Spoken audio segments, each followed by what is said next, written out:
Anand, as you rightly pointed out, this is on expected lines. China was not going to go back on the steps that it had already taken.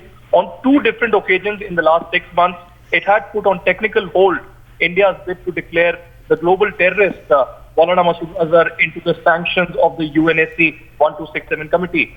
On two different occasions, there was a technical hold put, and the reason was flimsy.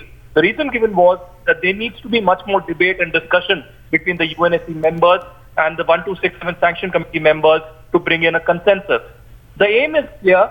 In the regional ball game, they need to, and as always, will support Pakistan.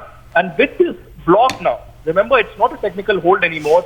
They have made their aim, they have made their decision very clear that it is going to be a block. And this is a clear hypocrisy on the side of Beijing, which has declared open support for a terror state like Pakistan, which has backed continuously Maulana Masood Azhar, the chief of the Jaish-e-Mohammed. Very interestingly, Jaish-e-Mohammed is already a banned entity in the global, a different global list.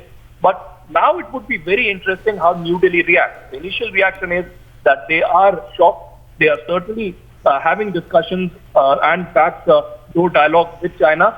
But in the last 6 months, Ajit Doval, the National Security Advisor, Foreign Secretary S. Jaishankar, and also on different levels, there has been dialogue with China.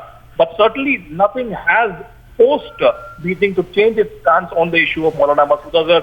Certainly a big setback for New Delhi, but certainly they are looking at options. They are weighing options right now, and perhaps in the weeks ahead, they will put on clear what exactly will they do in regard to Maulana Masood Azhar and several other terrorists to be declared as per the UNSC list as global terrorists and put serious sanctions on them. Was there also the reason why, Aditya, that China could not extend the technical hold? They had also been extending this technical hold for quite some time, and there could be no further extensions, and they had to take a call.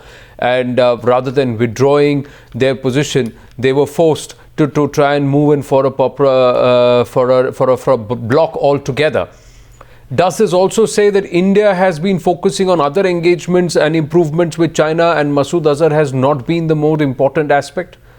Because India has tried to break ground with China at other levels, and they did claim some progress as far as our own border disputes and engagements with China.